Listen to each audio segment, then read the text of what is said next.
You're not half bad. You killed my father. Like father, like son. Welcome to the motherfucker. We're covering today's top boxing news. Okay, we'll start with this in men's lightweight news. William Zepeda versus Lamont Roach, WBC lightweight title fight targeted for June. Not the first we've heard on the matter. William Zapeda and Lamont Roach are prepared to move forward with their head-on collision while a firm date is not yet established. Boxing Scene has learned that the above-mentioned vacant WBC lightweight title fight is tentatively eyed for June. The development comes as Golden Boy Promotions signed a multi-year extension with DAZN, which provides greater flexibility in getting the fight over the line. Having a choice of fight dates rather than waiting on the first available one, the matchup pits the WBC's two highest-ranked contenders in a bid to fill the void left behind by Shakur Stevenson, the four-weight world champion and current lineal Ring Magazine and WBO king at 140. Zapeda is the WBC's #1 contender at 135, having not fought since his fight with Shakur Stevenson. Why not? I don't know, it feels like a lot has happened since then. Shakur's had another fight, an even bigger one, with Teofimo Lopez. Would have made for better optics if William had at least rebounded off the loss to Shakur before going straight into a world title fight. A long layoff. Shakur Stevenson's reign as champion began in November of 2023, but ended in a bitter dispute with the WBC over non-payment surrounding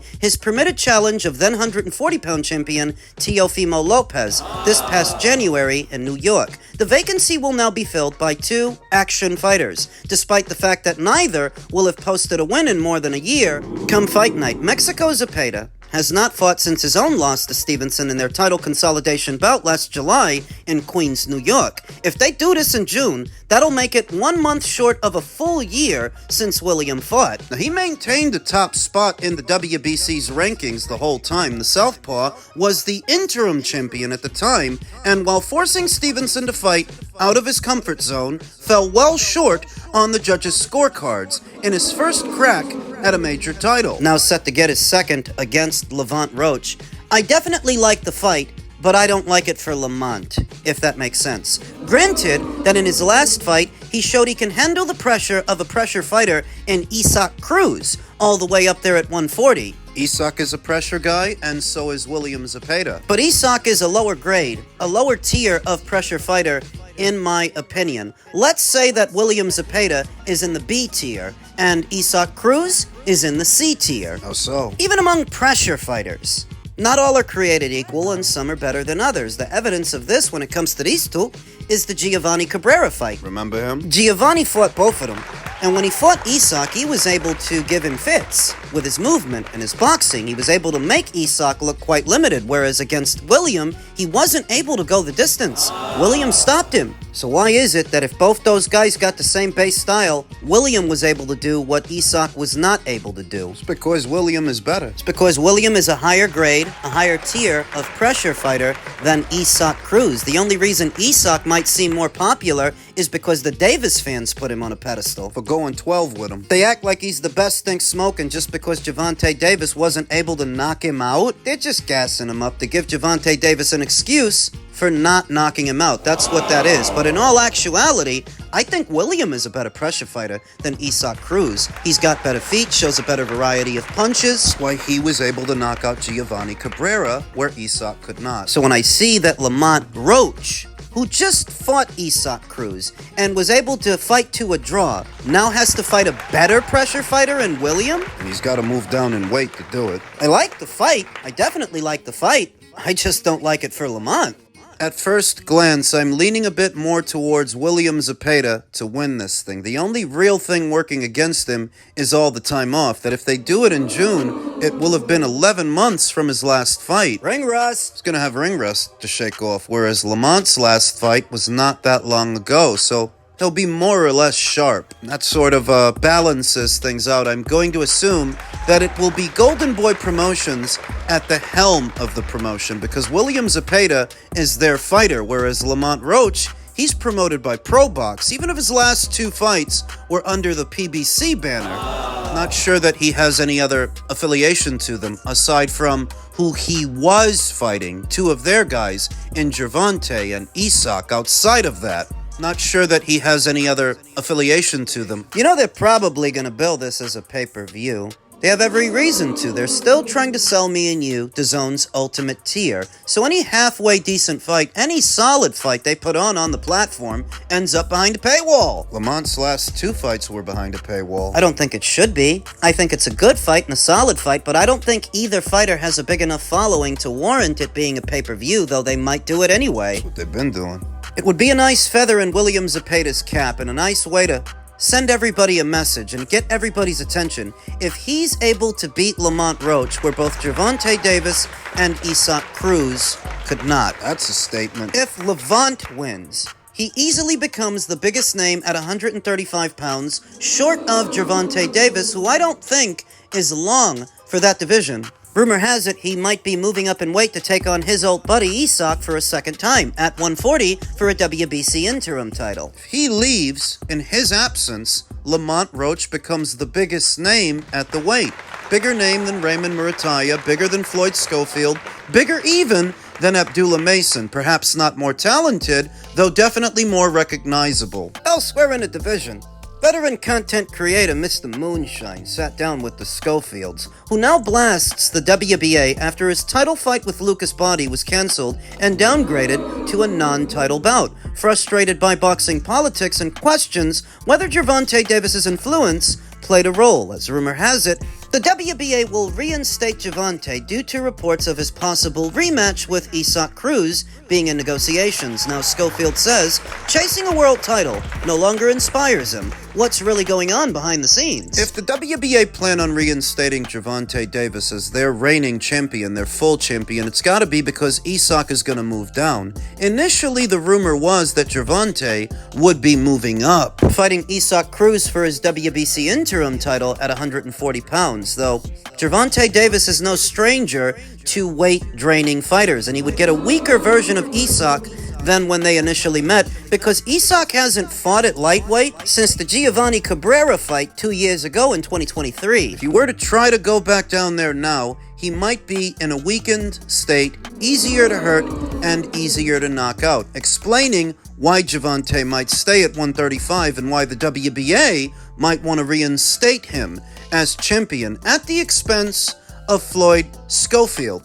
Separately, Isaac Cruz is yet another example of how pointless it is to be an interim champion. He's been WBC interim champion for a while now, but the WBC never ordered the fight between either him and Subriel Matias when he was champion, or Dalton Smith now that he's champion. So what was the point in Isaac holding an interim title at 140 if he wasn't going to use it as a segue to fight for the full one? And what was the point in the WBC allowing him to be interim champion if they were never going to order the fight? Sanctioning fees for them.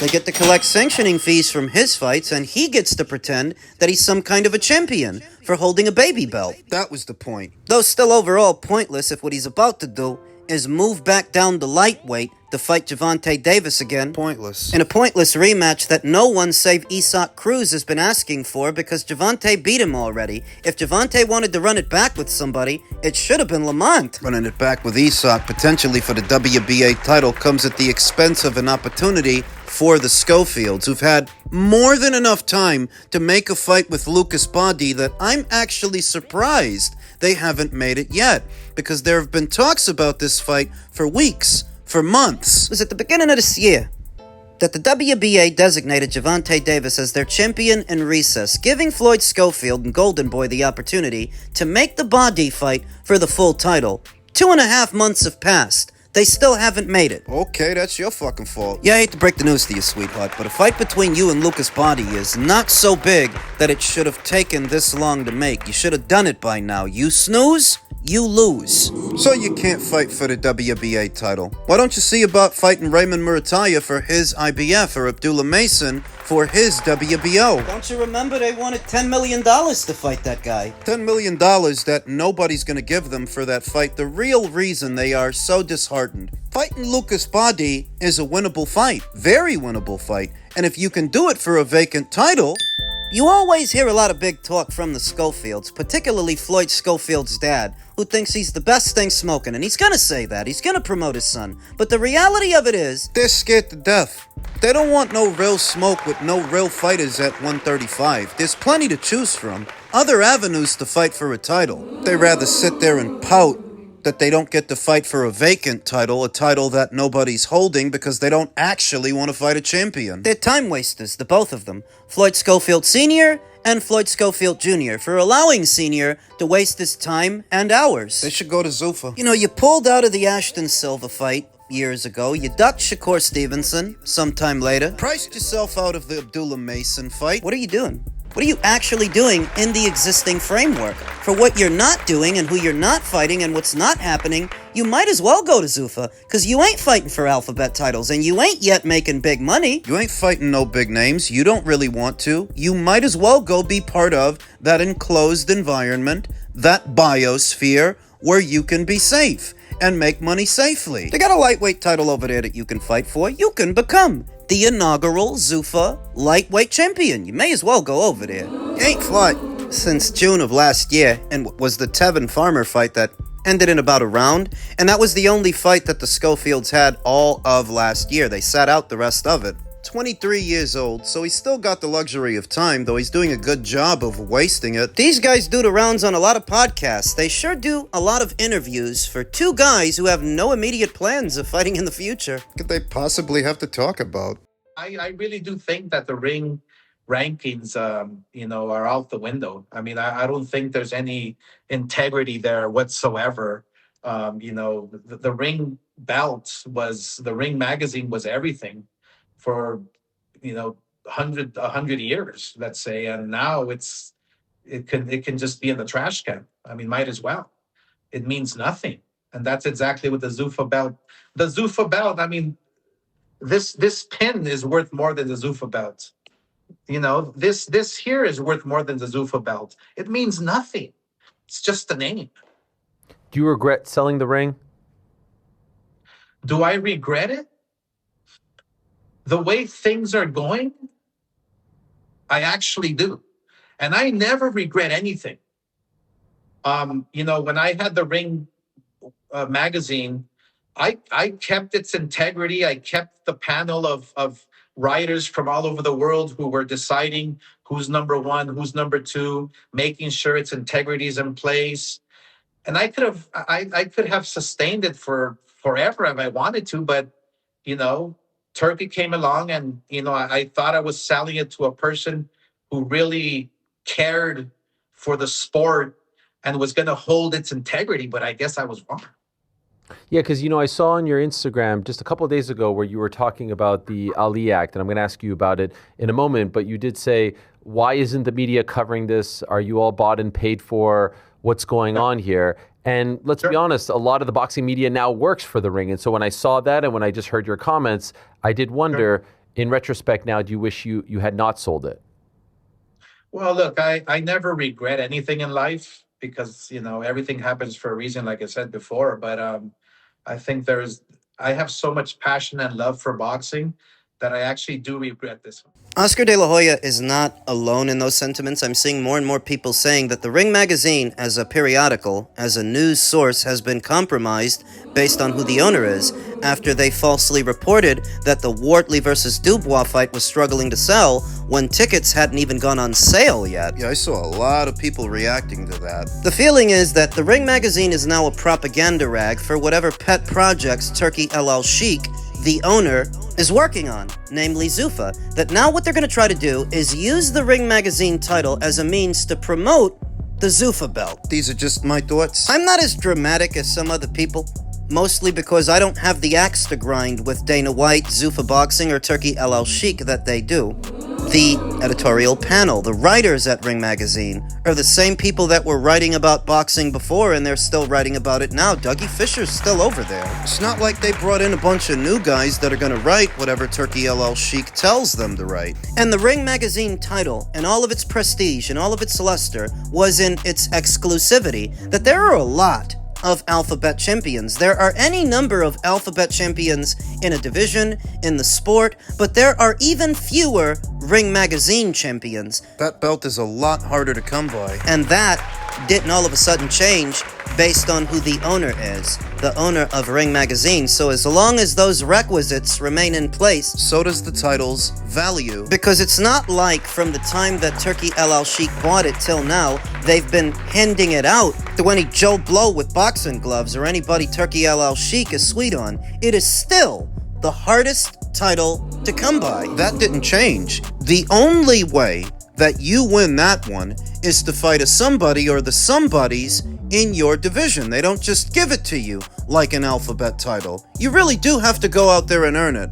So when Oscar De La Hoya starts taking shots at them, it's not even really about them so much as taking shots at Dana through them. But Oscar De La Hoya is the last guy who should be standing on a pulpit harping about integrity. Give me a break. You'd be hard-pressed to find a bigger hypocrite, a bigger guy throwing stones in a glass house than Oscar, who contradicts himself all the time, to the point people don't even bother to point it out anymore. They just accept it. Water is wet, the sky is blue, and Oscar's a hypocrite. He said that he could have continued running the Ring Magazine periodical forever, but the only reason Turkey acquired it is because he sold it. So whatever it's become, It's your fault. you're the one that sold it. If you could have ran it forever, then why didn't you? You're the one that sold it. Seems to be in very good spirits as a result of his DAZN extension that, rumor has it, is only set to last for the next 2 years, as opposed to the more long-term 5-year extension DAZN gave Matchroom. Why does Matchroom get a 5-year deal and you guys only get 2? I'd call that a trial period. I'd call that DAZN giving them grace to get their act together and get their ducks in order. Their fighters, their business, their promotion. 2 years really isn't a long time in the sport of boxing. It's up before you know it. PBC's been on Amazon Prime for 2 years. It's been 2 years already. That doesn't leave Oscar a lot of time to keep focusing on what Dana White is doing, what's happening at Zuffa, or anything else. He really should focus on what's going on at his own promotion, tending to his own house. In the featured graphic announcing their extension with DAZN, I noticed that Virgil Ortiz was not on display. You can see Gabby Fundora, Ryan Garcia, Arnold Barboza, Zerto, several of Golden Boy's fighters, but you don't see Virgil. That's interesting. Came across a correspondence between Oscar De La Hoya and a fan on Instagram, a fan who asked him, is he going to be working with Rick Mirrigan? To which Oscar said hell no. But Rick still manages Virgil. Virgil, who was not featured in Golden Boy's graphic. That's interesting. Don't really know what that means for Virgil and the future of his boxing career, but as far as Oscar, and what he should be focusing on, is putting out better fights, more solid content for his broadcast partner, so that when 2 years are up, they've got a reason to give you 2 more. There's not a lot of broadcasters pouring money into the sport of boxing right now. He's very fortunate to have been given this grace period by DAZN, and that's what it looks like. They're just giving him grace. Needs to use it wisely, because it's not a lot of that to go around.